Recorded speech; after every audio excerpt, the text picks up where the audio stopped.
Hello मेरे प्यारे दोस्तों, कैसे हैं आप लोग। आज हम फिर से आ गए हैं इंडियन पॉलिटी के एक बहुत ही अच्छे धमाकेदार क्लास के साथ। तो आज हम इसमें जानेंगे कि अनुच्छेद 30 हमें क्या कहता है। देखो, इस क्लास में हम अनुच्छेद 30 और 31 को हम ख़त्म कर लेंगे, क्योंकि 31 जो है ये हमारा विधिक अधिकार बना दिया गया है। तो विधिक अधिकार बना देने पर जो अंतर हो जाता है मौलिक अधिकार और विधिक अधिकार में, वो क्या हो गया उसको हम समझ सकते हैं। ठीक है, समझेंगे।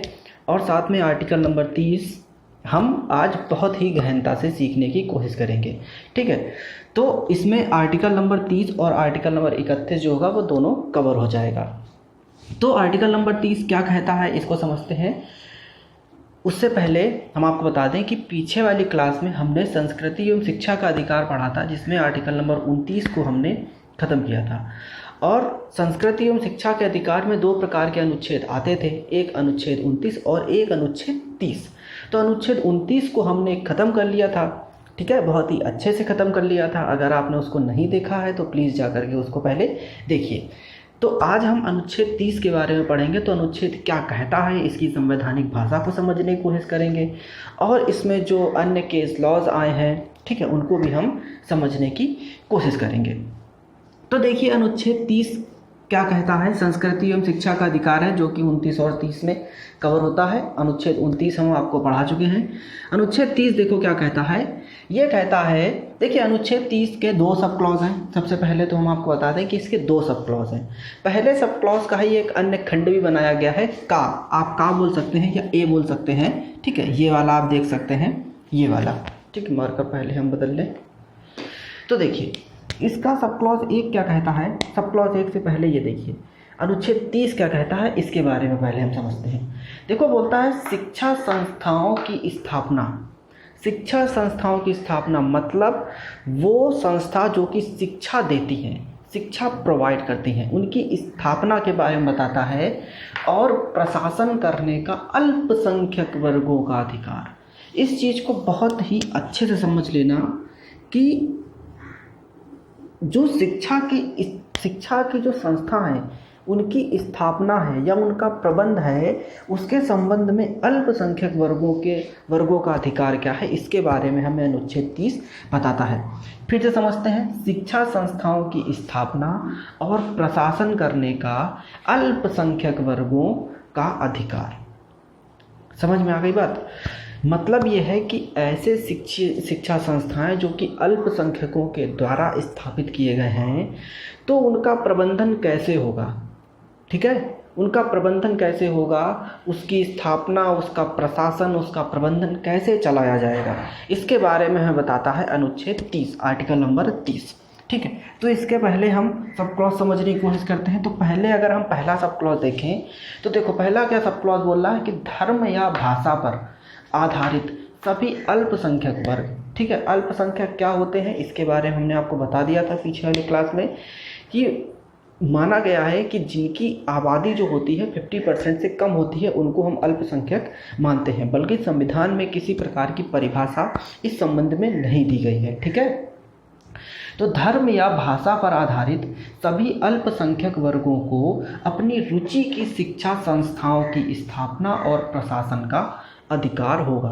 देखिए, अनुच्छेद 30 जो था वो बनाने का केवल एक ही मतलब था कि ऐसा ना हो कि ये जो अल्पसंख्यक समुदाय है ये अपने आप को बहुसंख्यक से कमज़ोर समझे।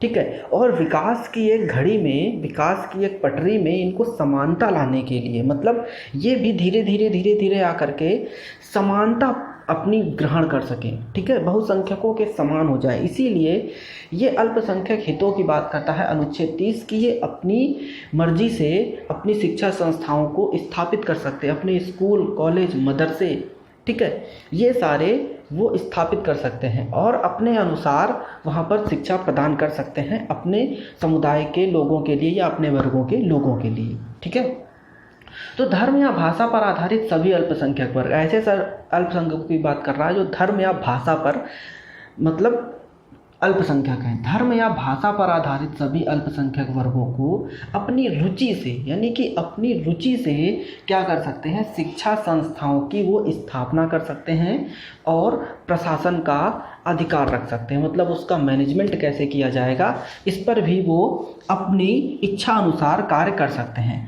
तो देखिए इसी में देखिए 44वें संविधान संशोधन द्वारा, जो कि 1978 में किया गया था। ध्यान रखना ये क्वेश्चन बहुत पूछ लिए जाते हैं, छोटे छोटे एग्जाम्स में पूछ लिए जाते हैं कि 44वां संविधान संशोधन कब हुआ, 42वां संविधान संशोधन कब हुआ। तो 44वां संविधान संशोधन 1978 में, ठीक है, क्या किया गया कि यदि अल्पसंख्यक की भूमि का अर्जन किया जाता है, मान लो कि कोई स्कूल है, किसी अल्पसंख्यक जो वर्ग है उस व्यक्ति का है, मान लो जैसे कि ए है, ठीक है, ए कोई व्यक्ति है, इसका एक स्कूल है XYZ करके, समझना, इसका कोई एक स्कूल है XYZ करके, और ये जो आता है ये अल्पसंख्यक में आता है, अल्पसंख्यक में आता है। तो राज्य क्या कर रहा है, इसकी कुछ ज़मीन, मान लो कि इस स्कूल की कुछ ज़मीन जो है वो राज्य ले लेता है, राज्य अधिग्रहण उसका कर लेता है, राज्य उस ज़मीन को ले लेता है। तो राज्य को ये बताया गया है कि आप क्या करेंगे, वो जो ज़मीन अल्पसंख्यक की ले रहे हैं उसका मुआवजा आपको देना पड़ेगा,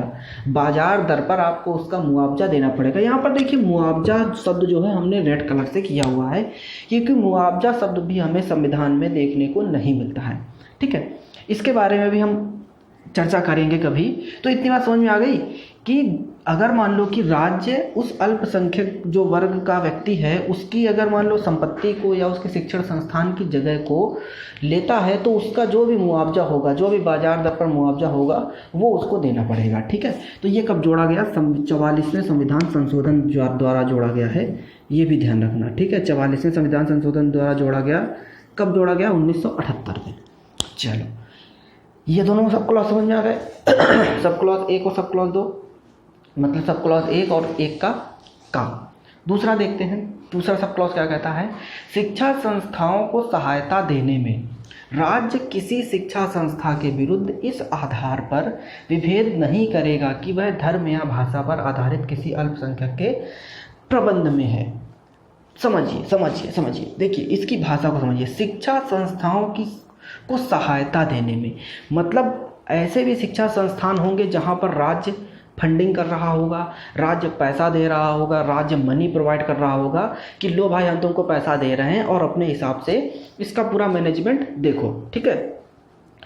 तो उन्हीं के बारे में बात हो रही है। तो क्या होगा, उनसे किसी प्रकार से भेदभाव नहीं किया जाएगा कि वो अल्पसंख्यक हैं, धर्म या भाषा के आधार पर वो अल्पसंख्यक हैं।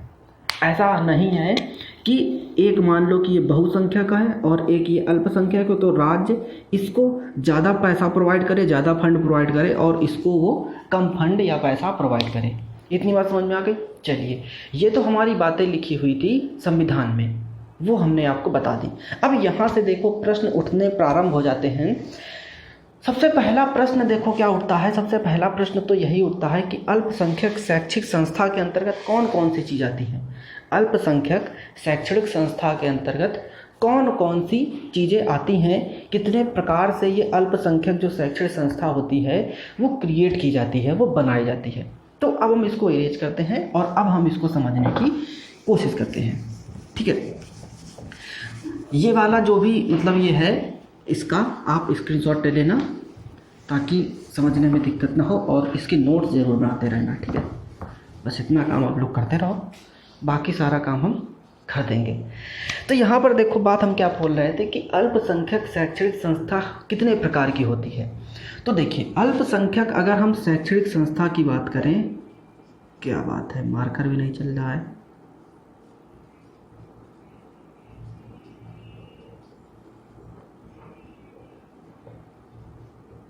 अल्पसंख्यक शैक्षणिक संस्था जो होती हैं ये 3 प्रकार की होती हैं। कौन कौन सी देखते हैं भाई, ये कौन कौन से 3 प्रकार होते हैं। एक तो वो प्रकार होता है कि जो राज्य के द्वारा ही उसको पूरा फंड दिया जाता है, मतलब राज्य के द्वारा पूरा अनुदान दिया जाए, राज्य के द्वारा अनुदान दिया जाए और राज्य के द्वारा ही उसका पूरा प्रबंध किया जाए। एक तो वो होते हैं। दूसरा क्या होता है कि राज्य मान्यता तो दे देता है, राज्य मान्यता तो देता है, लेकिन वो चलाते अपने अनुसार हैं, चलाते अपने अनुसार हैं। चलाते कैसे हैं? अपने अनुसार। मान लो कि एक स्कूल ऐसा है जो पूरी तरीके से गवर्नमेंट है, राज्य ही उसमें क्या कर रहा है, टीचरों की नियुक्ति कर रहा है, राज्य ही उसका पूरा प्रबंधन देख रहा है, राज्य ही वहाँ पर भोजन बांट रहा है, मतलब राज्य के द्वारा ही सब कुछ किया जा रहा है। एक तो वो हो गया। दूसरा वो होता है जैसे आप निजी स्कूल समझ सकते हो। निजी स्कूलों में क्या होता है, राज्य मान्यता प्रदान कर देता है, इसके बाद स्कूल का प्रबंधक वो क्या होता है, स्कूल का जो मैनेजमेंट होता है वो टीचरों को प्राइवेट नौकरी देता है, ठीक है, अपने अनुसार पूरा मैनेजमेंट देखता है, राज्य केवल उसको मान्यता देता है। बात समझ में आ रही है? तो दूसरा तो उस तरीके से हो गया जैसे आप निजी संस्थान स्कूलों के समझ सकते हैं। और तीसरा वो होता है कि ना तो इनके पास मान्यता होती है, ना तो इनके पास मान्यता होती है, और ना ही किसी प्रकार से, ना ही मैनेजमेंट जो होता है, प्रबंध होता है, वो राज्य के द्वारा किया जाता है। ठीक है, तो 3 प्रकार समझ में आ गए। मतलब जो अल्पसंख्यक शैक्षणिक संस्था है वो 3 प्रकार की हो गई। एक वो जो कि राज्य के द्वारा ही पूरी फंडिंग प्राप्त कर रही हैं, दूसरा वो जो राज्य से केवल मान्यता प्राप्त कर रही हैं, तीसरी वो कि ना तो उनको मान्यता प्राप्त है और ना ही उनको फंडिंग प्राप्त है, मतलब राज्य से उनका कोई लेना देना नहीं है। तो 3 प्रकार की यहाँ पर शैक्षणिक संस्थाएं आ गई। अब यहाँ पर ये बात आती है कि अगर 3 प्रकार की शैक्षणिक संस्थाएं हैं तो अल्पसंख्यकों का यहाँ पर किस प्रकार से यहाँ पर फ़ायदा होगा। ठीक है, अल्पसंख्यकों का जो अधिकार होगा वो कहाँ कहाँ पर लागू होगा। तो देखिए जहाँ पर ये 2 चीज़ें हैं, भाई यहाँ पर क्या कर रहा है, पूरी तरीके से गवर्नमेंट का वहाँ पर अधिकार है, ठीक है, यहाँ पर क्या कर रहा है, राज्य मान्यता दे रहा है। तो इन 2 जगहों पर क्या होगा, जैसे कि वहाँ पर शिक्षण कैसे चल रहा है, वहाँ का स्टाफ कैसा है, वहाँ का पाठ्यक्रम किस प्रकार से निर्धारित होगा, वहाँ का अनुशासन कैसा होगा, वहाँ के जो भी मानक हैं वो किस प्रकार से लागू किए जाएंगे, ये सब दायित्व किसका है, राज्य का।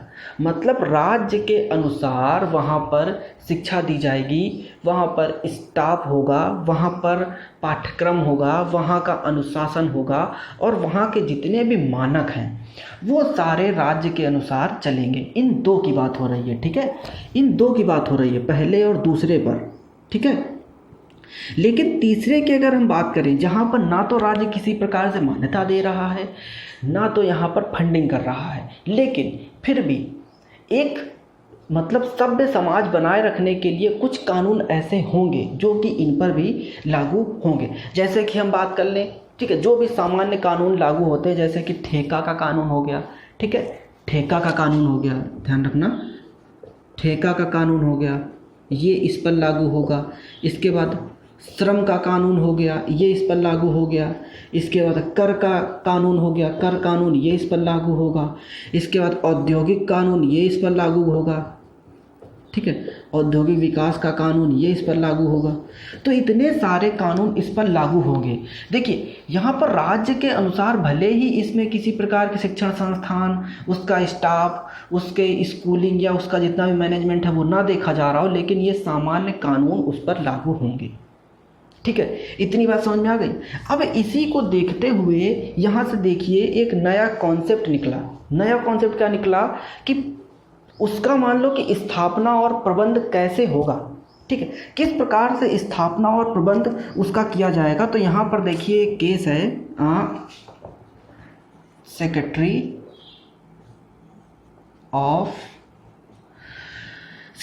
ऑफ मलनकारा, ठीक है, सेक्रेटरी ऑफ मलनकारा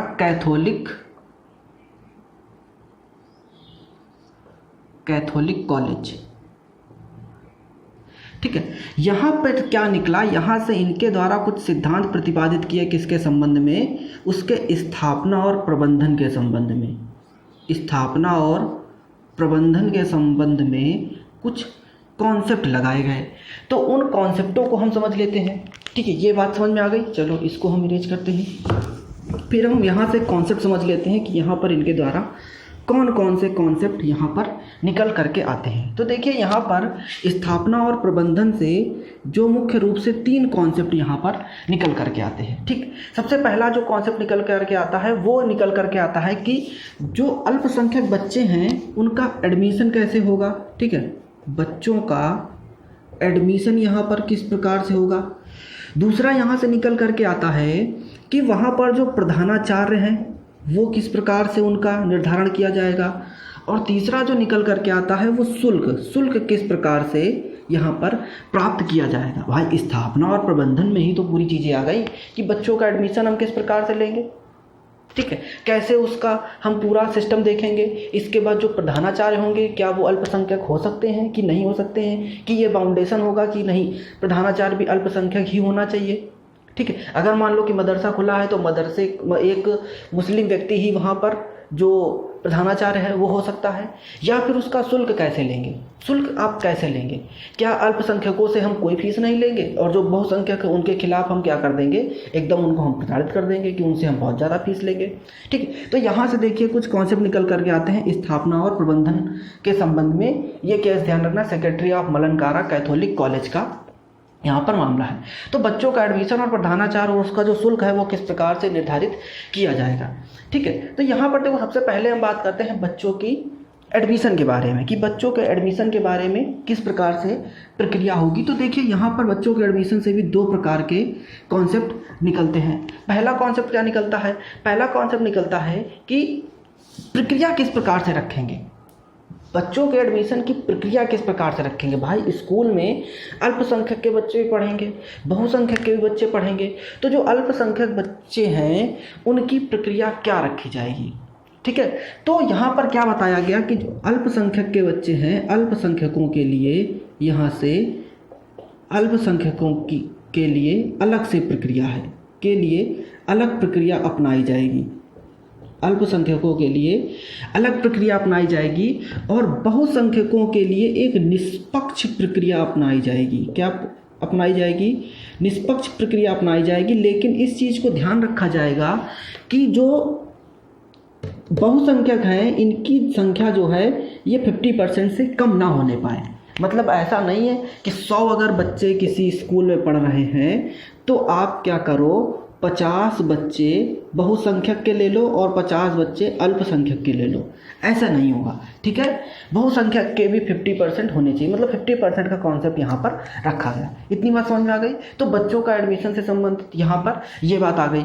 अब इसके बाद देखो, अब यहाँ से देखो 1-2 वाद और आते हैं। जैसे कि एक वाद आता है, आप देखो याद नहीं आ रहा, मोहिनी जैन का वाद है। ठीक है, मोहिनी जैन का वाद है। मोहिनी जैन के वाद में देखो क्या क्वेश्चन यहाँ पर निकला, मोहिनी जैन का वाद।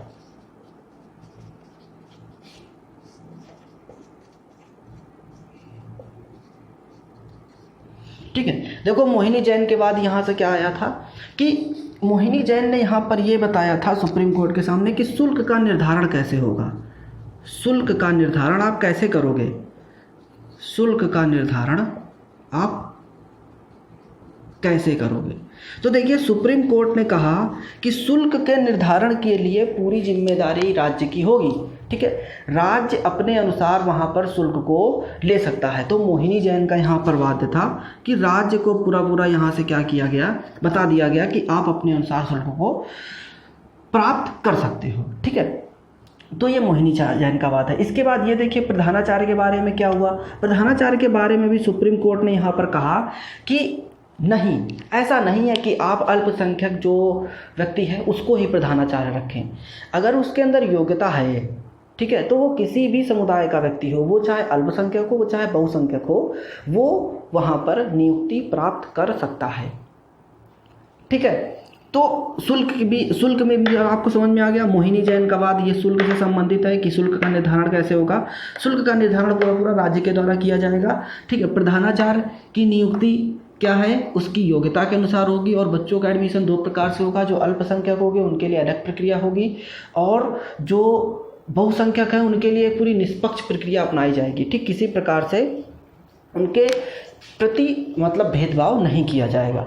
ठीक है, मोहिनी जैन का ये वाद आ गया। इसके बाद देखो प्रधानाचार्य से संबंधित यहाँ पर जो वाद है वो है टीएम पाई का वाद है। ठीक है, ये जो है ये टीएम पाई का वाद है, टीएम पाई फाउंडेशन है उसका वाद है ये प्रधानाचार्य से संबंधित।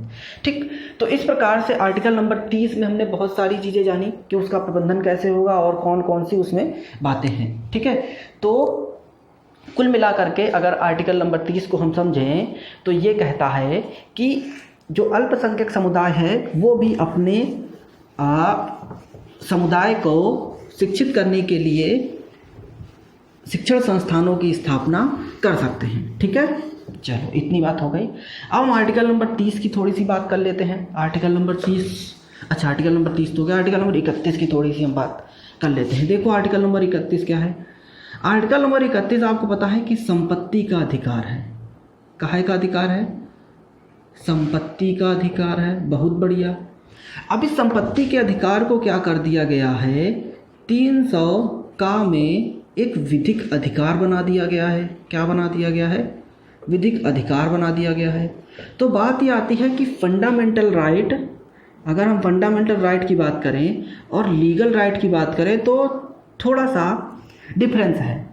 फंडामेंटल राइट का अगर आप मान लो हनन होता है तो आप सुप्रीम कोर्ट या हाई कोर्ट जा सकते हैं। ठीक है, फंडामेंटल राइट का अगर हनन होता है तो आप 226 के अकॉर्डिंग हाई कोर्ट जा सकते हैं और अनुच्छेद 32 के अकॉर्डिंग आप सुप्रीम कोर्ट जा सकते हैं। लेकिन यहाँ पर लीगल राइट में आप ना तो हाई कोर्ट जा सकते हैं ना तो सुप्रीम कोर्ट जा सकते हैं।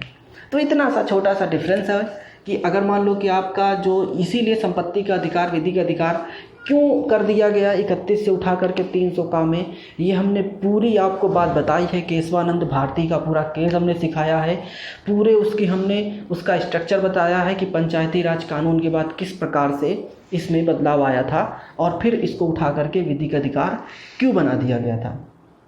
ठीक, तो इस प्रकार से हमने देखा कि आर्टिकल नंबर 30 में कौन कौन सी बातें हैं और आर्टिकल नंबर 31 में कौन कौन सी बातें हैं। अब हम आर्टिकल नंबर 32 को पढ़ेंगे जिसमें हम जानेंगे कि रिटें कौन सी होती हैं। ठीक है, 5 प्रकार की जो रिटें हैं वो कौन सी होती हैं, वो हमें याद नहीं रहती हैं, तो उसके लिए मैं कुछ ना कुछ तरीके भी निकाल के लाऊंगा जिससे आपको याद रहे। तो मिलते हैं फिर नेक्स्ट क्लास में जिसमें हम आर्टिकल नंबर 32 को सीखेंगे और उसमें जितनी भी रिटें हैं वो जानेंगे और उसको क्या कहते हैं ये भी हम जानेंगे। ठीक है, अम्बेडकर जी ने उसको क्या कहा ये भी हम जानेंगे, क्योंकि एग्जाम में उससे प्रश्न बहुत सारे पूछे। मिलते हैं फिर नेक्स्ट क्लास में। धन्यवाद।